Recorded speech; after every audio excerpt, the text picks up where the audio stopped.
হেরে নবীর উম্মতের দল, কোরআনে কারীম থেকে সূরা আনফালের একটি আয়াতে কারিমা তিলাওয়াত করেছি। যদি দিলের কান দিয়ে বয়ান শোনেন, আমি আশা রাখি যদি তাফসীর গুলো বুঝার মতো করে দিলের কান দিয়ে যদি শোনার চেষ্টা করেন, আল্লাহ তাআলা অবশ্যই আপনার দিল পরিবর্তন করতে পারেন কি পারেন না? পারেন কি পারেন না? আল্লাহ তাআলা পবিত্র কালামুল্লাহ শরীফের মধ্যে বলতেছেন, ইন্নামাল মুমিনুন, কি জোরে বলবেন না? ইন্নামাল মুমিনুন আল্লাযীনা ইযা যুকিরাল্লাহু ওয়াজিলাত কুলুবুহুম وَإِذَا تُلِيَتْ عَلَيْهِمْ آيَاتُهُ زَادَتْهُمْ إِيمَانًا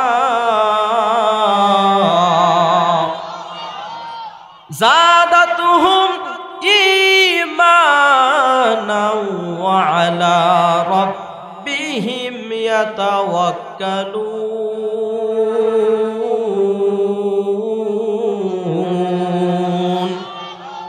আল্লাহ তাআলা বলতেছেন, ইন্নামাল মুমিনুন ইযা যুকিরাল্লাহ, আমার বান্দারা, আমার মুমিন ইমানদার বান্দারা যখন তাফসীরুল কোরআন মাহফিলে যায়, তাফসীরুল কোরআন মাহফিল শোনে, তাফসীর গুলো যখন বুঝে, তখন ওই বান্দাদের আমার আল্লাহ তাআলা বলেন, আমি আল্লাহর নাম যখন স্মরণ করে, আমি আল্লাহ তাআলার নামের অর্থ যখন বোঝে, আমি আল্লাহ তাআলাকে যখন চেনে, আমি আল্লাহ তাআলার কোরআনের কথাগুলো যখন শোনে, তখন তাদের অন্তরের মধ্যে আমার প্রতি ভয় জেগে যায়। চিল্লা বলি সুবহানাল্লাহ, জোরে বলেন সুবহানাল্লাহ। আওয়াজ দিতে হবে, আওয়াজ ছাড়া কিন্তু আমি বয়ান করতে পারি না। ওয়াজিলাত কুলুবুহুম ওয়া ইযা তুলিয়াত আলাইহিম আয়াতুহু, বান্দারা যখন কোরআনের আয়াতগুলো শোনে, ওয়া ইযা তুলিয়াত আলাইহিম আয়াতুহু, বান্দা যখন আমার কোরআনের আয়াত শোনে, জাদাতুহুম ঈমানা, আমার ওই সমস্ত বান্দাদের অন্তরে তখন ঈমান বৃদ্ধি পায়। জোরে বলি সুবহানাল্লাহ। কোরআনের আয়াত শুনলে কি বৃদ্ধি পাবে? জোরে বলেন, কি বৃদ্ধি পাবে? ঈমান বৃদ্ধি করা মুসলমানের দরকার আছে না নাই? মুসলমানের ঈমান আজকাল দুর্বল দেখে টাকলা মুরাদের মতো মুরাদ সংসদের জমিনে অথবা যে কোনো জায়গায় খোলা মাঠ পেয়ে বলে যে রাষ্ট্রধর্ম ইসলাম থাকবে না। ঠিক কিনা বলেন? রাষ্ট্রধর্ম কি থাকবে না বলে কি বলে না? এরকম বলে। এই জন্য ঈমানাহুম যাদাতহুম ঈমানা, যারা কোরআনের আয়াত শুনে তাদের ঈমান বৃদ্ধি পায়। তো ঈমান বৃদ্ধি পায় এটা আল্লাহ তাআলা বলেছেন। তো কোনো মন্ত্রী বা কোনো এমপি বা কোনো মহোদয় যদি বলে যে ইসলাম থাকবে না, ইসলাম ধূলিসাৎ করে দেওয়া হবে, এটা কখনো বাংলার জমিনে সম্ভব হবে না, হবে না, হবে না। ঠিক কিনা বলেন? যাদাতহুম ঈমানা ওয়া আলা রাব্বিহিম ইয়াতাওয়াক্কালুন। আল্লাহ তাআলা বলতেছেন, তারা আমাকে ভয় করবে এবং তাদের দিলের মধ্যে ঈমান বৃদ্ধি পাবে। ওয়া আলা রাব্বিহিম ইয়াতাওয়াক্কালুন, এবং তারা সর্ব অবস্থায় সর্ব বিষয়ে আমার উপর ভরসা করে। চিল্লা বলি সুবহানাল্লাহ। মুসলমান কার উপর ভরসা করে? জোরে বলেন, আরো জোরে। কার উপর ভরসা করবে? পীর বাবাকে, দরবেশ বাবাকে? কাউকে ভরসা করা যাবে? একমাত্র মুসলমানেরা আল্লাহ তাআলার উপর ভরসা রাখবে। ঠিক কিনা বলেন? কি বয়ান চলবে না শেষ করে দেব? আপনারা যে এদিক ওইদিক তাকাচ্ছেন, দেখা দেখি করতেছেন, ভালো লাগতেছে না মনে হয়? ওরে নবীর উম্মতের দল, ফুলহারের জমিনে এত সুন্দর একটি কোরআনের বাগান এই বাগান পাওয়ার পরেও যে মুসলমানেরা এখনো পর্যন্ত মাহফিলের প্যান্ডেলে আসতে পারে নাই, তাদের কপাল পুরানা ভালো, পুরানা ভালো। সম্মানিত মুসল্লিয়ান ইকরাম, ওরে নবীর উম্মতের দল, আল্লাহ তাআলা বলতেছেন ওই ফুলহারের জমিনে ওই কওমি মাদ্রাসাতে যেই দিন থেকে তাফসিরুল কোরআন মাহফিল করার কথা আনাগোনা শুরু হয়ে গেছে, আমার আল্লাহ তাআলা ফেরেশতাদেরকে বলতেছেন ওরে ফেরেশতার দল, ওই ময়দানটি আর কোনো সাধারণ ময়দান নয়, ওই ময়দানটি জান্নাতের বাগান হয়ে গেছে। জোরে বলি সুবহানাল্লাহ। জান্নাতের বাগানে থাকবেন না ভাগবেন? জোরে বলেন। আমার আল্লাহ তাআলা বলেন জান্নাতের বাগানে সকলে চাইলেই আসতে পারে না, আমি আল্লাহ তাআলা যাদেরকে কবুল করি, আমি আল্লাহ তাআলা যাদেরকে হিদায়াত দেই, তারাই একমাত্র জান্নাতের বাগানে যায়। জোরে বলি সুবহানাল্লাহ। তাহলে এখন আমরা কোথায় বসে আছি দেখেন না? কিছু মানুষ আছে মাদ্রাসার মধ্যে সবচাইতে যেগুলো পালুলা বোবা টেরা বাঁকা, এদেরকে মাদ্রাসায় দেয়। কি দেয় কি দেয় না? কথা বলবেন। দেয় কি দেয় না? এই সন্তানগুলোকে যখন দেয়, দেওয়ার পর সন্তানগুলো যখন মাদ্রাসায় এসে, তো এলাকার মধ্যে সবচাইতে দুষ্ট, সবচাইতে কি দুষ্ট, তো মাদ্রাসায় দেওয়ার পরে কিছুদিন এই সন্তানগুলো দুষ্টুমি করে, রাস্তাঘাটে বা বাসা বাড়িতে যখন যায় দুষ্টুমি করে, তখন মানুষ বলে মাদ্রাসার ছেলেগুলো এত খারাপ, এত শয়তান। বলে কি বলে না? বলে কি বলে না? অথচ ওনারাই কিন্তু সবচাইতে যে ছেলেটি খারাপ, সবচাইতে যে ছেলেটি শয়তান, সবচাইতে যে ছেলেটি দুষ্ট, ওই সন্তানকেই মাদ্রাসায় দিয়েছে। ঠিক কিনা বলেন? অথচ বলে কি আই রে মাদ্রাসা ছাত্ররা শয়তান রে, বলে কি বলে না? তো একজন সন্তান এত খারাপ, এত দুষ্ট, তো একে ভালো করতে সময় লাগবে কি লাগবে না? লাগবে কি লাগবে না? আপনি দিবেন দুষ্ট ছেলে, দিয়ে আবার ফির মনে করলেন যে মাদ্রাসা তো ভালো জায়গা, 2-4 দিনেই মনে হয় ফেরেশতা হয়ে যায়, সম্ভব? কিছু মানুষ আছে না, বিড়ি টানতেছে আর হুজুর বলে হুজুর দোয়া করেন, ওরা আরামে বিড়ি টানতেছে আর আমাদের কাছে দোয়া চায়। কি চায়? এই দোয়াটা কি নিজে করা যায় না? কথা বলেন না কেন? আমাকে তো কিনে নিয়ে আসছেন, আর আপনি আপনার জন্য দোয়া করবেন, কোনো টাকা লাগবে? আপনার বাবার জন্য দোয়া করবেন, কোনো টাকা লাগবে? তো মুসলমান বিড়ি টানলে চলবে নাকি নিজে নিজে দোয়া করা শেখা লাগবে? কথা বলেন না কেন? লাগবে না? আজকে আমরা পরের উপর দিয়ে সবকিছু পার করে দিতে চাই, ঠিক কিনা বলেন? কোরআনের মাহফিলগুলো ধীরে ধীরে প্রায় বন্ধের পর্যায়ে চলে গেছে, ঠিক কিনা বলেন? তো আপনারা কি ভাবেন বন্ধ হবে? এটা বন্ধ হবে? কখনোই বন্ধ করা সম্ভব না।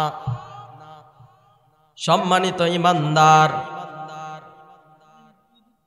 তাফসিরুল কোরআন মাহফিল আসার পর কোনো ব্যক্তির দিল যদি, মন যদি শুধু থাকে যে বক্তার কণ্ঠ ভালো হলে ওয়াজ শুনবো, না হলে ভাগবো, এরকম মন মানসিকতা নিয়ে যদি কেউ কোরআনের মাহফিল আসে, ওই বান্দার কোনো আমল আল্লাহর দরবারে পৌঁছাইবে না, ঠিক কিনা বলেন? পৌঁছাবে? পৌঁছাবে না। তো আপনারা এখানে যেনারা বসে আছেন, সকলের মা বাবা বেঁচে আছে? বেঁচে আছে? নাই? তাহলে মা বাবার জন্য দোয়া করা দরকার আছে না নাই?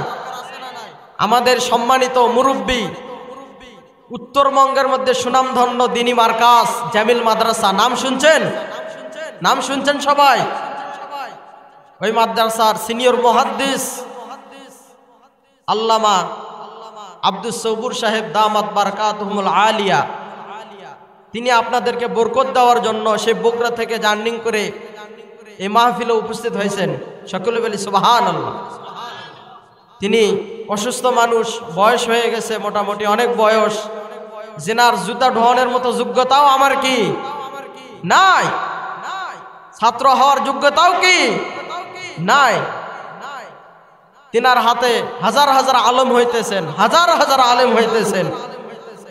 তিনার কদম এখানে পড়া এটা আমাদের ভাগ্যের ব্যাপার, ঠিক কিনা বলেন? তো এই বরকতপূর্ণ মানুষটি আমাদের সামনে আছে, উপস্থিত আছে। আমরা যদি দোয়া না করে এখান থেকে উঠে যাই, বেয়াদবি হবে না? বেয়াদবি হবে কি হবে না?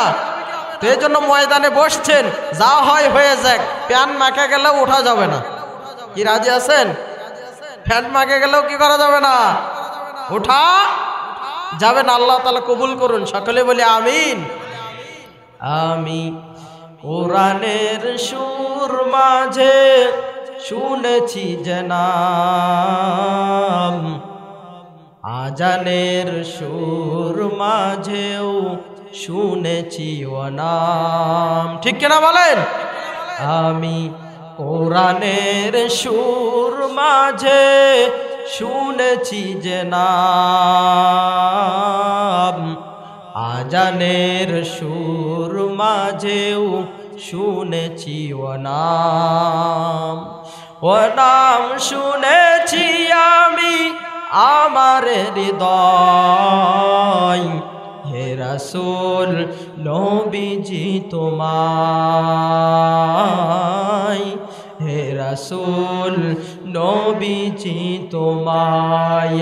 আমি কোরআনের সুর মাঝে শুনেছি যে নাম, আজানের সুর মাঝেও শুনেছি ও নাম, ঠিক কিনা বলেন? কি কোরআনের সুর মাঝে শুনেন নাই নবীজির নাম? আজানের সুর মাঝে নবীজির নাম শুনেন নাই? ও নামে এত জাদু, এত মধুময়, ও নাম নিয়েই ফুল সুরভি ছড়ায়। ও নামে এত জাদু, এত মধুময়, ও নাম নিয়েই ফুল সুরভি ছড়ায়। ও নামের সুর তুলে শুধু আমি চাই, হে রাসূল নবীজি তোমায়, হে রাসূল নবীজি তোমায়। কি আপনারা বলবেন না সঙ্গে? বলতে পারেন না এই গানটি? ছোটবেলার থেকে এই গানটি শুনছেন কি শোনেন নাই? হে রাসূল নবীজি তোমায়, হে রাসূল নবীজি তোমায়। কি সঙ্গীত চলবে? চলবে? ভালো লাগে না মমতাজের গান গাইব? শুনবেন? হ্যাঁ, ইসলামী গান শুনবেন না মমতাজের গান শুনবেন? ইসলামী গান শুনলে সওয়াব আছে না নাই? সওয়াব আছে না নাই? তো এই জন্য ইসলামী গান শোনার পরে দিলটা নরম হওয়া দরকার, ঠিক কিনা বলেন? আল্লাহ তাআলা আমাদের ইসলামী সঙ্গীত জানার এবং শোনার মতো তৌফিক দান করুন, সকলে বলে আমিন। আর একবার জোরে বলে আমিন। তো আপনাদের এলাকায় মাহফিল হলে আত্মীয় স্বজনদেরকে কি দাওয়াত দেন? হ্যাঁ, দাওয়াত দেন? আসে আসে আসে? তো তেনারা কি খেয়ে দিয়ে ঘুম পারে নাকি মাহফিলে আসে? যদি খাওয়ায়া ঘুমায়া দেন, এর হিসাব কিন্তু আল্লাহর কাছে দিতে হবে আপনাকে, ঠিক কিনা বলেন? কি হিসাব দিতে হবে না? অবশ্যই হিসাব দিতে হবে। আরে নবীর উম্মতের দল, আমরা মুসলমান, মুসলমানদের সব সময় ধ্যান খেয়াল থাকবে ফুলাহারের জমিনে একটি কওমি মাদ্রাসা আছে। এই মাদ্রাসার সন্তানগুলো কেমনে কোরআনের হাফেজ হয়, এই মাদ্রাসার সন্তানগুলো কেমনে নাজারা বিভাগে কোরআন শুদ্ধ করে তেলাওয়াত করতে পারে। এই কোরআন হাফেজ বানাতে গিয়ে মাদ্রাসার মধ্যে কি কি দরকার, কি কি প্রয়োজন, এগুলো আপনাদের খোঁজ নেওয়া দরকার আছে না নাই? দরকার আছে না নাই? চিল্লায় বলেন দরকার আছে না নাই? আপনাদের ফুলহারের জমিনে যদি একটি গরু জবাই করেন, এ গরু জবাই করার জন্য মাদ্রাসার হুজুর লাগবে কি লাগবে না? একটি যদি মুরগি জবাই করেন হুজুর লাগবে কি লাগবে না?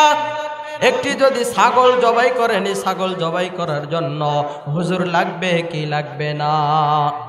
চিল্লায় বলেন। এই জন্য হুজুররা কি আপনাদের দুশ্মন না বন্ধু?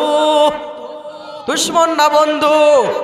যদি বন্ধুই হয়ে থাকে তাহলে আজকে বাংলার জমিনে যারা হুজুরদেরকে গালি দেয়, আলেম ওলামাদেরকে গালি দেয়, ইসলাম বন্ধ করার জন্য চিন্তা ভাবনা করে, মাদ্রাসা বন্ধ করার জন্য চিন্তা ভাবনা করে, তাদেরকে ধ্বংস করে দেওয়ার জন্য, তাদের সঙ্গে মোকাবেলা করার জন্য বাংলার জমিনে হক্কানি আলেম ওলামারা যদি আপনাদেরকে ইমানি আওয়াজ নিয়ে ডাক দেয়, আপনারা এই আওয়াজ নিয়ে ময়দানে হাজির হইতে রাজি থাকবেন কি থাকবেন না? জোরে বলেন, রাজি থাকবেন ইনশাআল্লাহ? যদি রাজি থাকতেন তাহলে আজকে বাংলার জমিনে এরকম টাক্কুওয়ালা মামা কখনো এরকম কথা বলার সাহস পায়? কথা বলেন না কেন? কখনোই সাহস পাইতো না।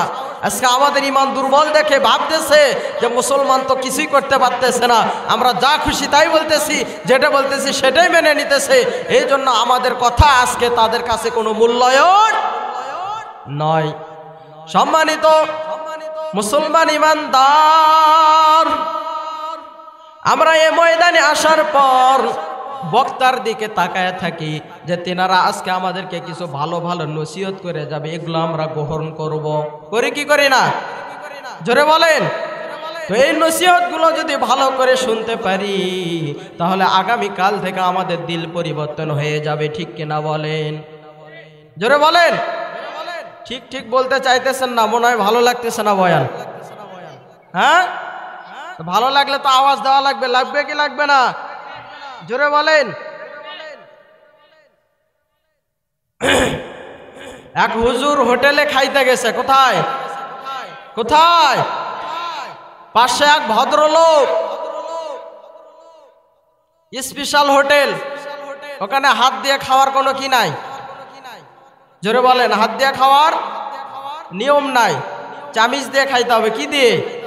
আপনারা বলেন তো, হাতে 5টা চামিচ আছে না নাই? জোরে বলবেন। এই চামিচের চাইতে আমার নিজের মুখে উঠানো আর দামি কোনো চামিচ হইতে পারে? অন্য চামিচের মধ্যে ভেজাল থাকতে পারে কি পারে না? আমার এই চামিচের মধ্যে কোনো ভেজাল আছে? জোরে বলেন। তো হুজুর হোটেলের মধ্যে বসছে, ভদ্রলোক বলতেছে, হাই রে হুজুর, আজও পর্যন্ত কি শিখলো না? হ্যাঁ, ভদ্রতা শিখলো না, সভ্যতা শিখলো না, ডিজিটাল যুগের নিয়ম কানুন জানলো না। বলে কি বলে না এরকম? জোরে বলেন। তো হুজুরকে এরকম বলতেছে, হুজুর শুধু চুপ করে শুনতেছে যে ভদ্রলোক আপনি বলেন, আমারও অ্যান্সার আছে। আমারও কি আছে? আমরা কি সহজে কারোর সঙ্গে তর্ক করি, কারোর সঙ্গে ঝগড়া করি, কারোর সঙ্গে মারপিট করি? কিন্তু সব সময় যদি চুপ করে থাকি সে তো আমার মাথার উপর চাপাইয়া বসবে কি বসবে না? তো এই জন্য জবাব দেওয়া দরকার আছে না নাই? মুসলমান বলেন আছে না নাই? তো হোটেলে যখন হুজুর খাইতেছে, বলতেছে, হুজুর আপনি জানেন না যে হোটেলের উপর দিয়ে ওয়ালে লিখে দেওয়া আছে যে হোটেলে আসলে হাত দিয়ে খাওয়া যায় না, চামিচ দিয়ে খাওয়া লাগে। তো হুজুর এইবার নবীজির আদর্শ নিয়ে বললেন যে আপনি যে চামিচ দিয়ে খাইতে বলতেছেন, ভদ্রতা দেখাইতেছেন, আমি কিছুক্ষণ আগে দেখি ওই চামিচ দিয়ে একজন মুসি খেয়ে গেল। কি কথা বলেন না কেন? কে খেয়ে গেছে? কে? হ্যাঁ, মুসি। মুসি খেয়ে গেছে এই কথা শুনলে এরপরে কি ওই ভদ্রলোক আর ওই চামিচ মুখে লাগাইবে? লাগাবে? লাগাবে না। এইবার ভদ্রলোক বলতেছে, আরে হুজুরকে আমি মাত দিতে চাইলাম কোন দিক দিয়া, আর হুজুর তো আমাকে দিল উল্টো বাস। কি দিল? উল্টো বাস। কথা তো ঠিকই, আমি নিজের হাত দিয়ে যদি খাইতাম তাহলে তো আজকে আমার মুসি যে চামিচ মুখের মধ্যে দিছে, চামিচ তো আমার মুখে ঢুকতো না, ঠিক কিনা বলেন? এই জন্য এত সুন্দর চামিচ আমাদের হাতের মধ্যে আছে। এই চামিচই ভালো নাকি ডিজিটাল যুগের চামিচ ভালো? বগুড়া নিউ মার্কেটে ঈদের মধ্যে মার্কেটে ঢুকলাম। মার্কেটে ঢোকার পর ঈদের সময় এত জ্যাম হয়, আপনারা গেছেন কি যান নাই? গেছিলেন কখনো? বগুড়া নিউ মার্কেটে গেছিলেন? তো আমি হাঁটতেছি মার্কেট করার জন্য, হঠাৎ করে একটা এমন মোটা মহিলা এমন জোরে হাঁটতেছে, ডান বাম কোনো দিকে তাকানোর সুযোগ নাই। কি নাই? ডান বাম তাকানোর সুযোগ নাই। তো হাঁটতে হাঁটতে হাত লড়ায় হাঁটতেছে, তো আমি অল্প একটু ধাক্কা লাগে একবার মাটিতে পড়ে গেলাম। মাটিতে কি হয়ে গেলাম? পড়ে গেলাম। পাশের দোকানদার দৌড়ে আসি আমাকে উঠাইলো, কিন্তু ম্যাডাম একটু দেখলেও না যে কার সঙ্গে ধাক্কা লাগে কে পড়ে গেল। হ্যাঁ হ্যাঁ, এই অবস্থা আছে না নাই? হ্যাঁ আছে। এই জন্য আজকে আমরা মা বোনদেরকে হিফাজতে রাখবো। আল্লাহ তাআলা কবুল করেন, সকলে বলে আমিন। আরেকবার জোরে বলে আমিন। তো আমরা এখন মূল বয়ানে ঢুকবো। আমাদের যে লক্ষ্য উদ্দেশ্য, কোরআনের ময়দানে আসছি, কোরআনের মাদ্রাসায় আসছি, কোরআন নিয়ে বয়ান হবে, ঠিক কিনা বলেন? জোরে বলেন। সম্মানিত নবীর উম্মতের দল, এই কোরআনের দাম আছে না নাই? জোরে বলেন, আছে না নাই? বেঈমানেরা যদি কোরআনের পৃষ্ঠাগুলো পুড়ে ফেলে দেয়, আমার আল্লাহ তাআলা এই ফুলহারের জমিন থেকে হাজার হাজার কোরআনের হাফেজ অর্থাৎ তাদের কলবের মধ্যে কোরআন সেট করে দিতেছেন কি দেন না? কি দেন কি দেন না? অবশ্যই। এই জন্য এই কাগজের কোরআন যদি বেঈমানেরা ধ্বংস করে দিতে চায় রে মুসলমান, এরপরেও আমার আল্লাহ তাআলা বলেন আমি এমন এক কম্পিউটার কোরআন হেফাজত করার জন্য এমন একটা মেডিসিন তৈরি করব, পৃথিবীর মধ্যে যত বেঈমান কোরআন ধ্বংস করে দিতে চান না কেন, এরপরেও আমার কোরআনকে নির্মূল করতে পারবে না। চিল্লা বলি সুবহানাল্লাহ। কোরআনকে নির্মূল করা যাবে? আমার আল্লাহ তাআলা বলেন ইন্না নাহনু নাযালনায যিকরা ওয়া ইন্না লাহু লাহাফিজুন।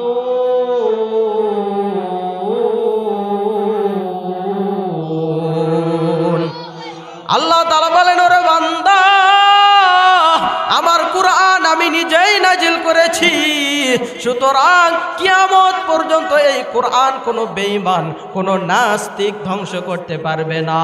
এই কোরআনকে আমি আল্লাহ তাআলা নিজেই হেফাজত করব। কে হেফাজত করবেন? আপনি যদি কোরআনকে জিজ্ঞাসা করেন, ও কোরআন তুমি নাজিল কখন হইছো, কোন মাসে নাজিল হইছো, কোরআন বলে দেয় শাহরু রমাদানাল্লাযী উনজিলা ফীহিল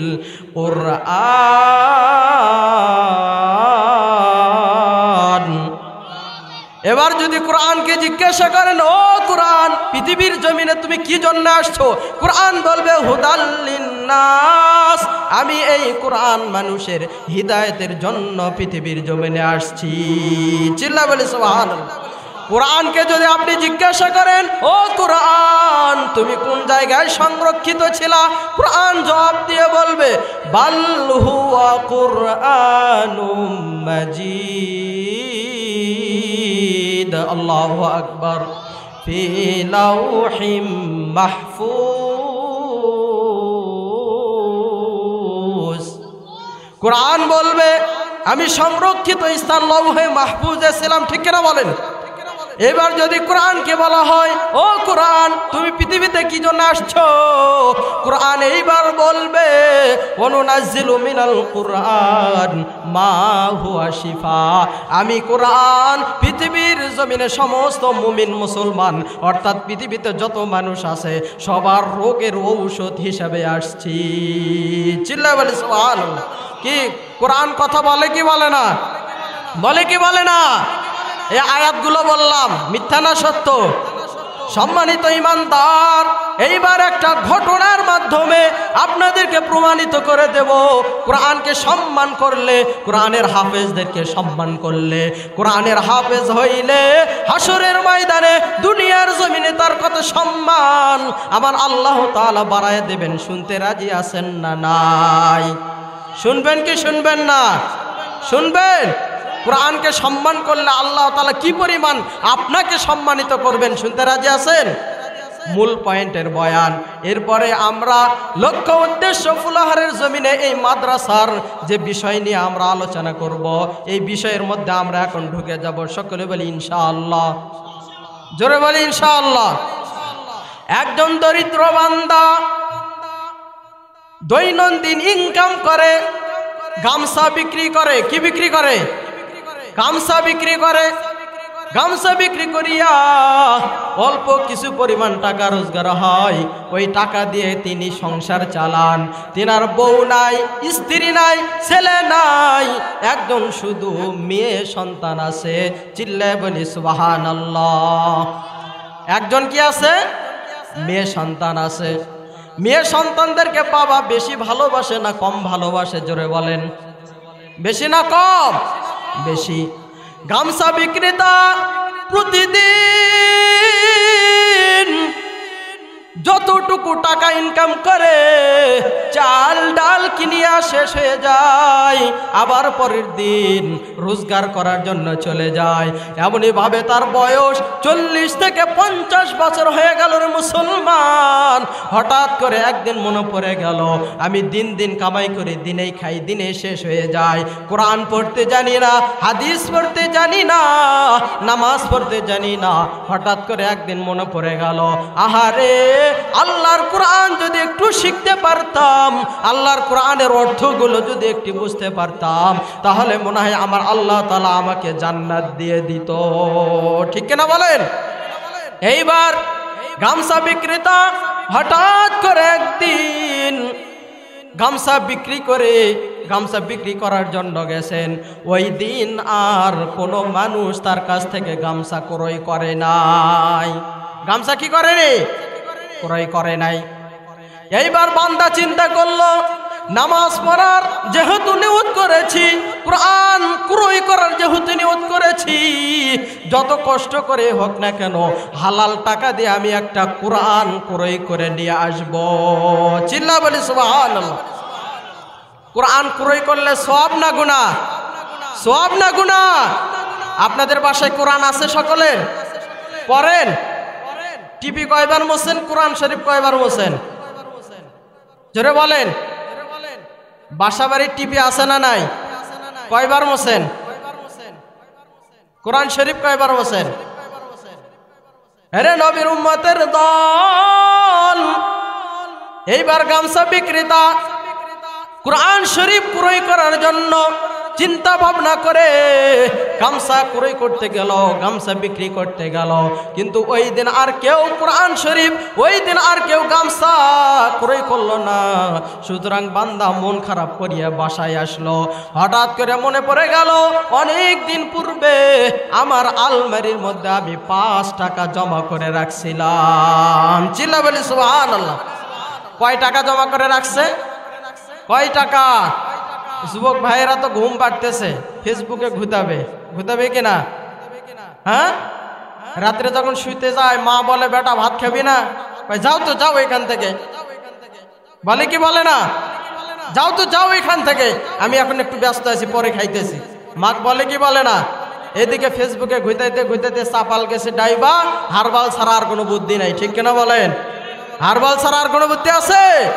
বিবাহ করছে, 1 মাস পরে বউ নাই। কথা বলেন না কেন? 1 মাস পরে কি নাই? তো এইবার পাশের বাড়ির এক ভাবি বলতেছে, কি ব্যাপার, 1 মাস হলো বিয়ে হওয়া, বউ এখনই চলে গেল। ভাবি আর কয়েন না, কাম সারা। কাম কি? কথা বলেন। এরকম আছে না নাই? আছে না নাই? কাম তো সারা হবেই। সারা রাত জায়গায় যদি একটা মানুষ থাকে, এর যৌবন শক্তি বাড়বে না কমবে? বাড়বে না কমবে? তো মুসলমান এশার নামাজ পড়েই কোনো মোবাইলের ব্যবসা চলবে না, ঘুমের ব্যবসা শুরু হয়ে যাবে। ঠিক কিনা বলেন? নবীজি এশার নামাজ পড়ে একটুও দেরি করতেন না, তাড়াতাড়ি শুয়ে যাইতেন। চিল্লা বলি সুবহানাল্লাহ। এরে নবীর উম্মতের দল, ঘটনাটি ভালো করে শুনবেন। ঘটনাটি যদি ভালো করে শোনেন, আল্লাহ তাআলা আপনার দিলকে পরিবর্তন করে দিবেন। এবার গামছা বিক্রেতা 5 টাকা আলমারির মধ্য থেকে বের করে কোরআন শরীফের দোকানে চলে গেছেন। ও দোকানদার ভাই, কোরআন শরীফ পড়তে পারি না, আল্লাহর কোরআনটা একটু তিলাওয়াত করা শিখতে চাই, আমার কাছে 5 টাকা আছে, কোরআন শরীফের দাম কত তাও জানি না রে ভাই, আপনি যদি 5 টাকা দিয়ে আমাকে কোরআন শরীফ দিতেন তাহলে আমি আল্লাহর কোরআনটা একটু তিলাওয়াত করা শিখতাম। জোরে বলি সুবহানাল্লাহ। এইবার দোকানদার কোরআন শরীফ নিয়ে আসছে 10 টাকা দিয়ে। 5 টাকা দিয়ে কি কোরআন শরীফ দেবে? জোরে বলেন, দেবে? লস করে কেউ কিছু কি দিতে চায়? কোনো কিছু দিতে চায়? দিতে চায় না। আপনারা এখানে ওয়াজ শুনতে আসছেন, আপনাদের আশা আছে যে আজকে আল্লাহর কাছে গুনাহ ক্ষমা চাইব, ঠিক কিনা বলেন? আল্লাহর কাছে কান্নাকাটি করব। তার কারণে এই তাফসীরুল কোরআন মাহফিল প্রত্যেক দিন হয় না। এই ফুলহারের জমিনে গত বছর হয়েছে কি হয় নাই জানি না। এইবার আল্লাহ একটু সুযোগ করে দিয়েছেন রে উম্মত, গুনাহ যদি ক্ষমা করতে না পারি তাহলে কিন্তু আমার কপাল পোড়ার পরিচয়, ঠিক কিনা বলেন? এইবার গামছা বিক্রেতা দোকানদারের কাছে গিয়ে বললেন, ও ভাই, কোরআন শরীফ যদি না দেন তাতে কোনো দুঃখ নাই, তবে আমি অল্প সময়ের মধ্যেই যেভাবেই হোক আপনার সপরিমাণ মূল্যের টাকা দিয়ে কোরআন কিন্তু অবশ্যই নিয়ে যাব। জোরে বলি সুবহানাল্লাহ। এইবার গামছা বিক্রেতা হঠাৎ করে চলে গেলেন। চলে গিয়ে তিনার আলমারির মধ্যে সবচাইতে পছন্দের একটি জামা আছে আলমারির মধ্যে। কি আছে? জোরে বলেন। আমাদের সকলের একটা করে পছন্দের জামা থাকে কি থাকে না? যেটা গায়ে দিয়ে আমি হাট বাজারে যাই, মার্কেটে যাই, আত্মীয় স্বজনদের বাসা বাড়িতে যাই, এরকম থাকে কি থাকে না? গামছা বিক্রেতা গরিব বান্দা এইবার জামার কথা হঠাৎ করে মনে পড়ে গেল, যেহেতু আমি কোরআন শরীফ পড়তে জানি না। ইমানদারের অন্তরে যখন আল্লাহর কোরআনের কথা স্মরণ হয়ে যায়, আল্লাহর রসুলের হাদিসের কথা স্মরণ হয়ে যায়, তখন তার স্ত্রীর কথাও তেমন খেয়াল থাকে না, তখন তার বাড়ি ঘরের কথাও তেমন খেয়াল থাকে না। তখন তার অন্তরের মধ্যে একটাই শুধু কথা জাগে যে আল্লাহর কোরআন আমি কেমনে তিলাওয়াত করতে পারি, ঠিক কিনা বলেন? এইবার গামছা বিক্রেতা তিনার পছন্দের জামাটা নিয়ে গ্রামের মধ্যে ঢুকলেন। আপনাদের গ্রামের মধ্যে কোন মানুষ কি পরিমাণ বড় লোক আপনারা জানেন কি জানেন না? জানেন কি জানেন না? তো এই গরিব বান্দা পছন্দের জামাটি নিয়ে যখন গ্রামের মধ্যে ঢুকলেন যে যদি 5টা টাকাও হয় আমি বিক্রি করব।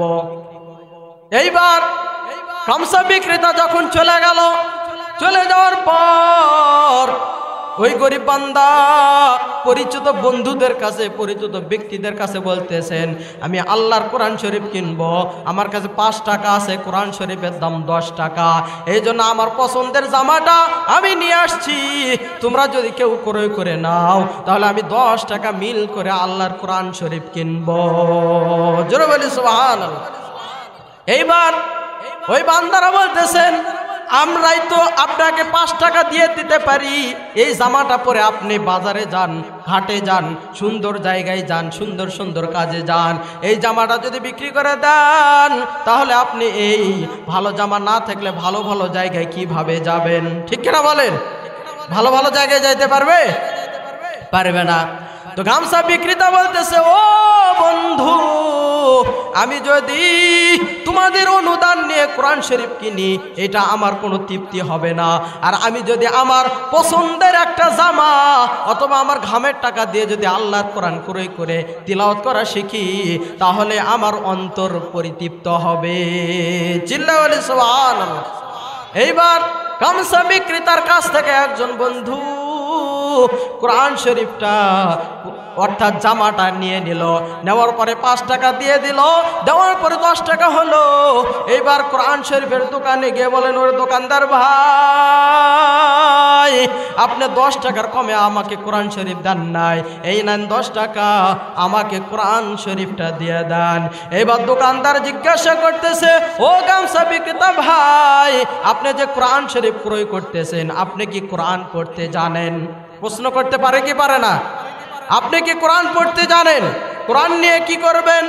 এইবার গামছা বিক্রেতা বলতেছে, ও দোকানদার ভাই, আমি কোরআন শরীফ পড়তে জানি না, ঠিক আছে, তবে আমি আল্লাহ তো দয়ালু, আমার কোরআন শরীফ কেনার ওসিলায়, আমার চেষ্টা করার ওসিলায় আমার আল্লাহ তাআলা এমনও হইতে পারে আমার কবরকে জান্নাতের বাগান বানায়া দেবেন। ঠিক কিনা বলেন? বানায় দিতে পারেন কি পারেন না? জান্নাতের মালিক কে? আমি কি আমার ইবাদত দিয়েই জান্নাত যাইতে পারবো এমন গ্যারান্টি আছে? গ্যারান্টি আছে? আল্লাহ তাআলা বলেন, ইয়া আইয়ুহাল্লাযীনা আমানুত্তাকুল্লাহা ওয়াবতাগু ইলাইহিল ওয়াসিলা। চিল্লায় বলি সুবহানাল্লাহ। ওরে বান্দা, যদি কিছু পাইতে চাও তাহলে ওসিলা তালাশ করো। জোরে বলি সুবহানাল্লাহ। আরে নবীর উম্মতের দল, এইবার আল্লাহ তাআলার বান্দা কোরআন শরীফটা ক্রয় করে নিয়ে আসার পর সন্তানকে, ছোট্ট একটা মেয়ে আছে বলছিলাম, মনে আছে?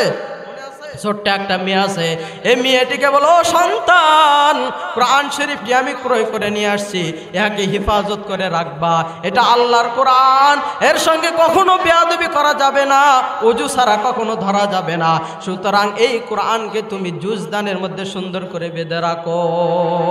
জোরে বলি সুবহানাল্লাহ। কিন্তু বাবা প্রত্যেক দিন গামছা বিক্রি করে আসার পর পবিত্র কোরআন শরীফকে নিয়ে মনে মনে একটু ভাবতেন, আহারে আল্লাহর কোরআন কত সুন্দর। অনেক জায়গায় যাই, কোরআনের তিলাওয়াত শুনি, অনেক জায়গায় যাই, হুজুরদের মুখ থেকে কোরআনের তিলাওয়াত শুনি, অনেক জায়গায় যাই, কোরআনের তিলাওয়াতটা কত মধুর লাগে।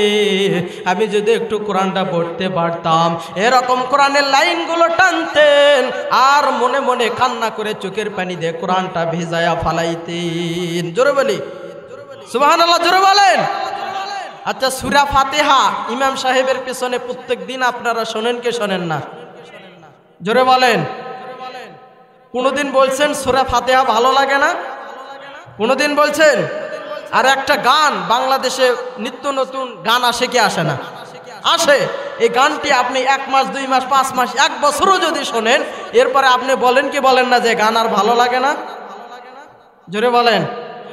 আল্লাহর কোরআন এত মধুময়, এত মধুমাখা, তিলাওয়াত যতই শুনি ততই কি লাগে? কোরআন কত সুন্দর করে আল্লাহ সাজাইছেন। ইযা সামাউ শাক্কাত ওয়া আযিনাত লিরাব্বিহা ওয়া হুক্কাত ওয়া ইযাল আরদু মুদ্দাত ওয়া আলকাত মা ফিহা ওয়া তাখাল্লাত। আল্লাহু আকবার। আল্লাহ তাআলা বলেন, ইযা সামাউ ফাতারাত ওয়া ইযাল কাওয়াকিবু انتثرت وإذا البحار فجرت وإذا القبور بعثرت। আল্লাহু আকবার বলি। কি মিল আছে না নাই? ওয়ান্নাজিআতি গারকা ওয়ান্নাশিতাতি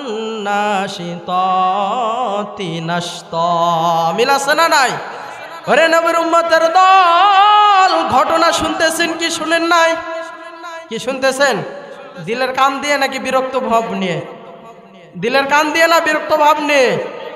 আরে নবীর উম্মতের দল, এইবার গামছা বিক্রেতা কোরআন শরীফটি নিয়ে যখন এমনই ভাব করতেছেন, হঠাৎ করে 4-5 দিন পর এই কোরআন বিক্রেতা, অর্থাৎ কোরআন শরীফ যে বান্দা কিনে নিয়ে আসলো গামছা বিক্রেতা, হঠাৎ করে একদিন মারা গেল। কি গেল? মারা গেল। এইবার তিনার আদরের সন্তান কন্যা মেয়েটি কোরআন শরীফটি বুকের ভেতরে আগলাইলেন। আরে আমার বাবা শেষ সময় আসে আল্লাহর কোরআন কিনছিল, বেশি দিন পড়তেও পারল না, শিখতেও পারল না, তার আগে আমার আল্লাহ আমার বাবাকে নিয়ে নিল। হঠাৎ করে এই বাবাকে আল্লাহ তাআলার বান্দা, এই বান্দাকে নিয়ে চিন্তা ফিকিরে চলে গেলেন, গ্রামের মধ্যে চলে গেলেন, যা আমার বাবা কোরআন শরীফ কিনেছিল, আমার বাবা কোরআন শরীফকে খুব সম্মান করত, আমার বাবা আজকে মারা গেল, আমার মা নাই, আমার বাবা ছিল, বাবা মারা গেল, আমি এখন কি নিয়ে পৃথিবীর জমিনে বেঁচে থাকব? এইবার এলাকার মানুষ সান্ত্বনা দিল, ও মা, তোমার বাবা নাই তো কি হয়েছে, আমরা এলাকার মানুষ তোমাকে দেখব। এমন আছে না নাই? তো এই কথা শুনিয়া বান্দা যখন মারা গেল ওই এলাকায় তেমন কোনো ভালো হুজুর ছিল না। কি ছিল না? এখনো বাংলাদেশের জমিনে অনেক জায়গায়, আমি কিছুদিন আগে এই যে আপনাদের গাবেন্দার সাদুল্লাপুর থানায় গেছিলাম, ওখানে গিয়ে শুনি যে মসজিদের ইমাম সাহেবকে ডাকতেছে, মুয়াজ্জিন সাহেবকে ডাকতেছে মাটি দেওয়ার জন্য, তো হুজুর আসে না। কেন? কয় যে তরিকা জানে না কিভাবে দাফন কাফন করতে হয়। এমন এলাকা আছে না নাই? আছে না নাই? তো এই গামছা বিক্রেতা যখন মারা গেল, হঠাৎ করিয়া আল্লাহ তাআলা এই বান্দার জন্য জান্নাত খানা রেডি করে রাখলো। চিল্লা বলি সুবহানাল্লাহ।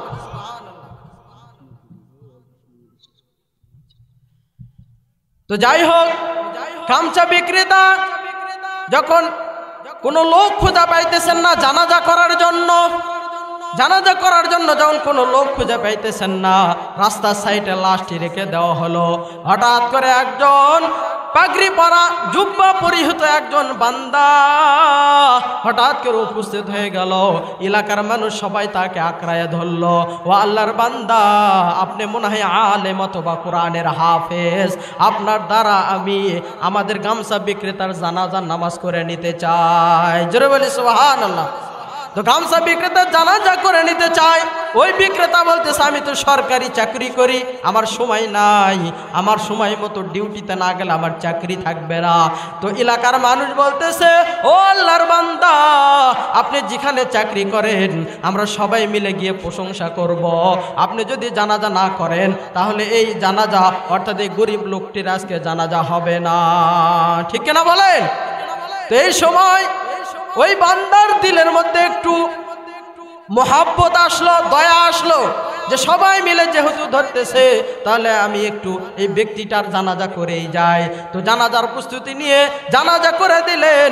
এরপরে তিনি বলতেছেন যে আমি এখন চলে যাই। এলাকার মানুষ বলল, জানাজা পড়ায় চলে যাইতেছেন, আপনি একজন আলেম মানুষ, হাফেজ মানুষ, আপনি যদি কবরের মধ্যেও সুন্দরভাবে নামায়া দেন, কবরের কাজটি সম্পন্ন করে দেন, তাহলে আমরা বড় খুশি হব।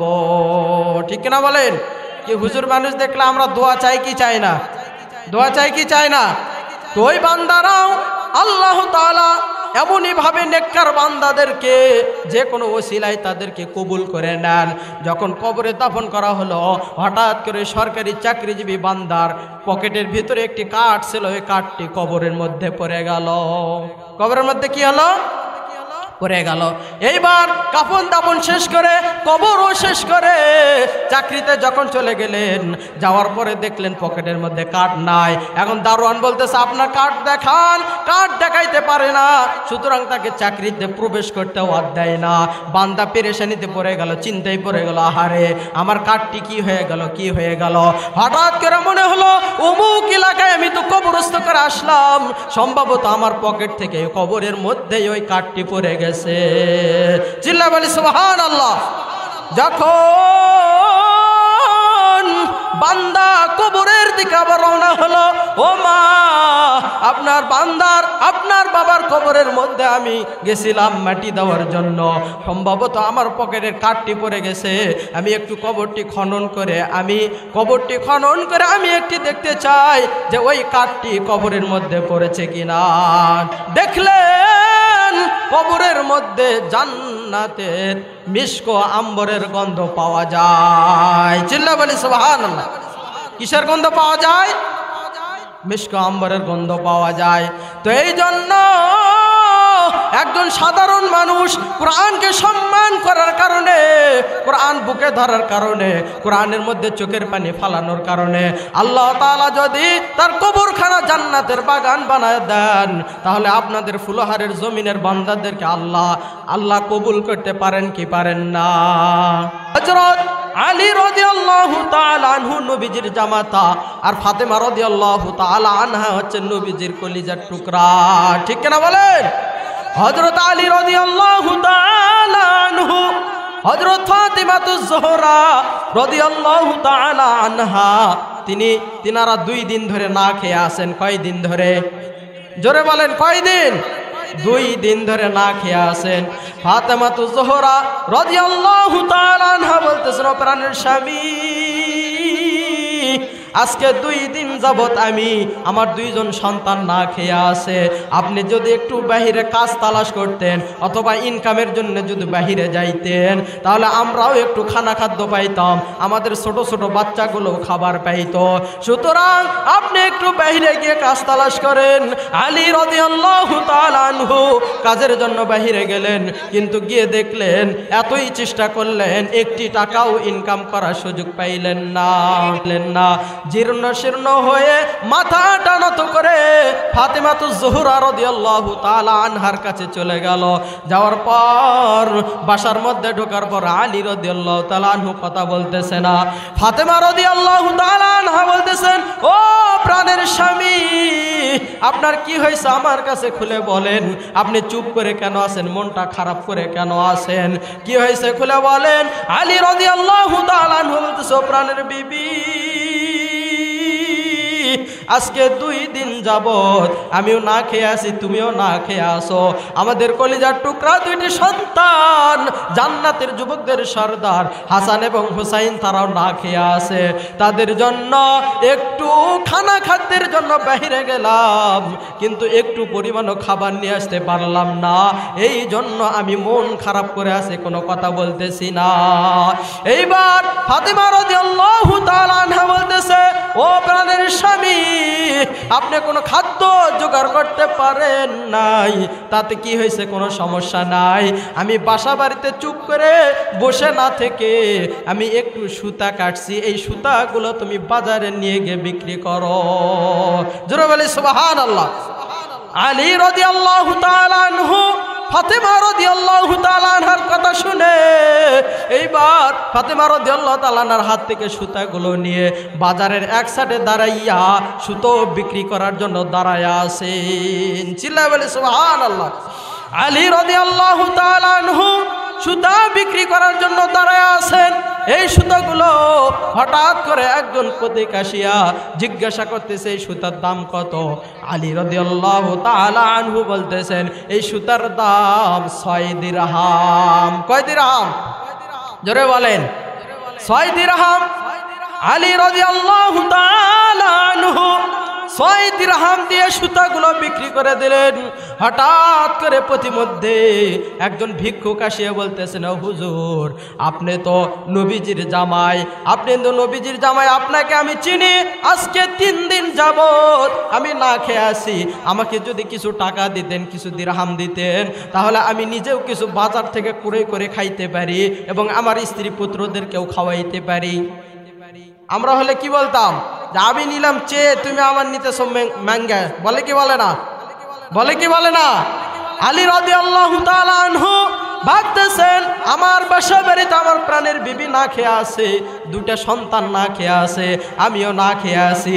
সামান্য পরিমাণ সুতা বিক্রি করিয়া 6 দিরহাম টাকা পাইলাম। এখন যদি এটা আমি ভিক্ষুককে দিয়ে দেই, দরিদ্র ব্যক্তিকে দিয়ে দেয়, তাহলে আমি আলী রাদিয়াল্লাহু তাআলা আনহু ফাতেমার কাছে গিয়ে কিভাবে মুখ দেখাইব?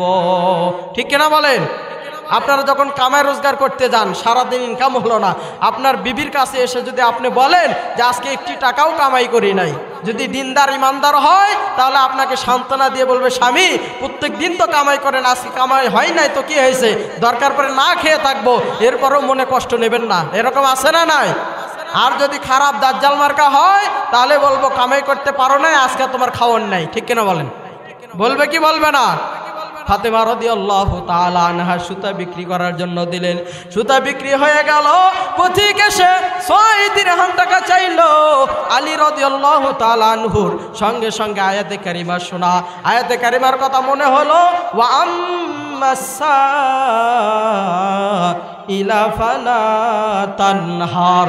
ওরে ইমানদার, তোমরা যারা আমার উপর ঈমান আনছো, তোমাদের কাছে যদি কেউ সওয়াল করতে আসে, কিছু চাইতে আসে, তাদেরকে ধমক দিও না, তাদেরকে ফিরাইয়া দিও না।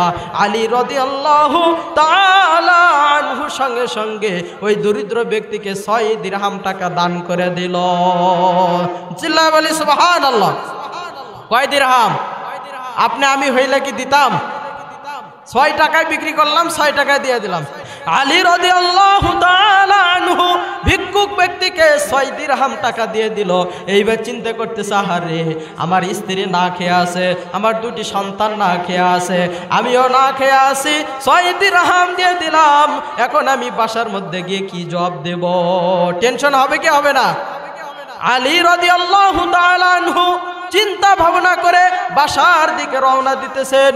হঠাৎ করে একজন বান্দা, একজন পথিক রাস্তার মধ্যে এসে বলতেছেন, ও আলী, তুমি তো নবীজির জামাতা, আমার কাছে একটি হুষ্টপুষ্ট উট আছে, এই হুষ্টপুষ্ট উটটি আমি সফরে যাব, এই উটটি আমাকে খুব ডিস্টার্ব করতেছে, এই উটটা যদি তুমি ক্রয় করে নিতে চাও তাহলে আমি একটু দায় থেকে মুক্ত হয়ে যাই। জোরে বলি সুবহানাল্লাহ।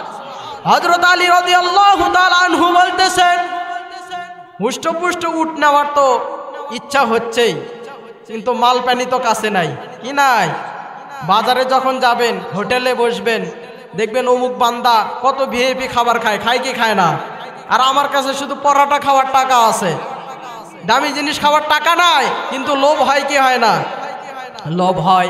আলী রাদিয়াল্লাহু তাআলা আনহু বলতেছে, ও পথিক ভাই, আমার কাছে তো কোনো টাকা নাই, আমি কিভাবে তোমার হুষ্টপুষ্ট উটটা ক্রয় করব?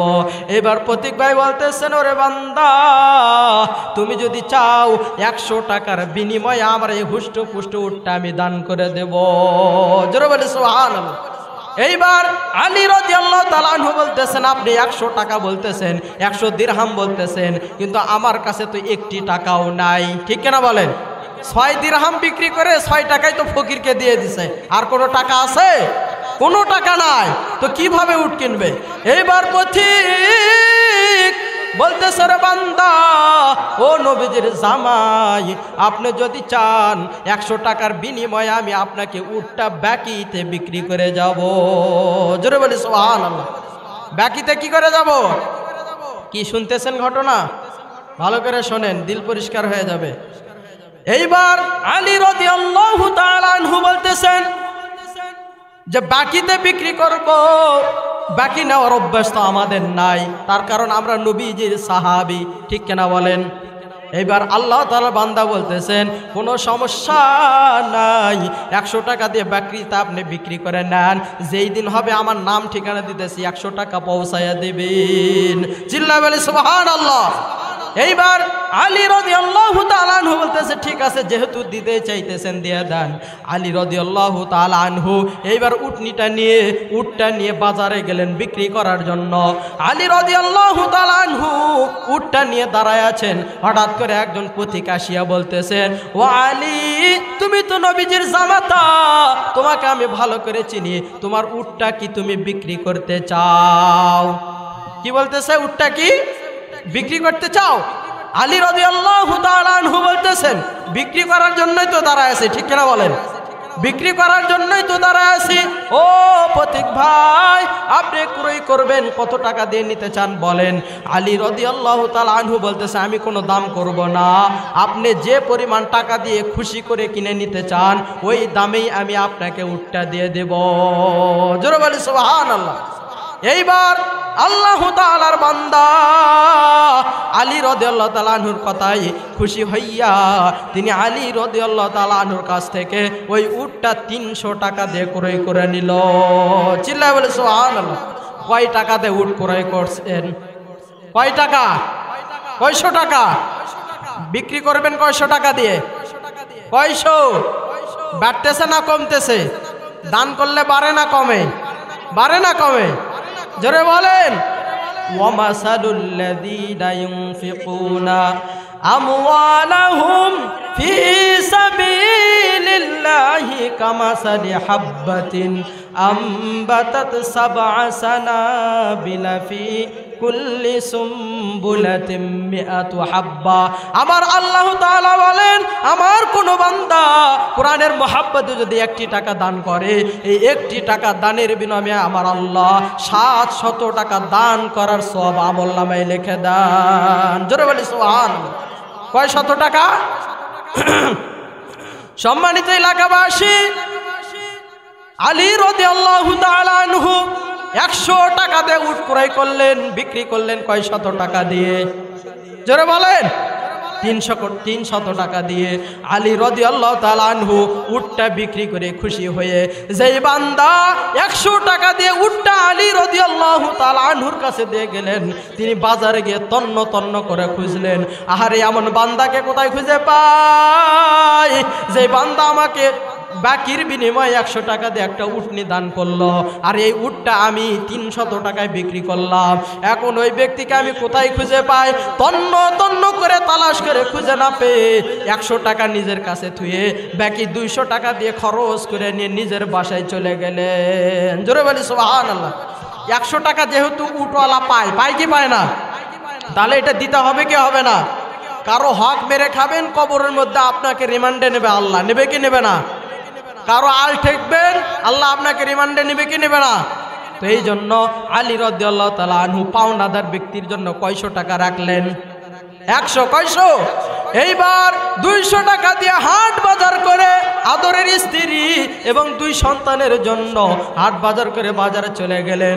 এবার বাসার নিকটে গিয়ে সালাম দিয়ে বলতেছেন, আসসালামু আলাইকুম ইয়া আহলাল বাইত, ও বাড়ির জনগণ, ও ফাতেমা, ও প্রাণের স্ত্রী, দেখো দেখো আজকে আমি তোমার সন্তানদের মুখে আহার উঠানোর জন্য খানা খাদ্য নিয়ে আসছি। জোরে বলি সুবহানাল্লাহ।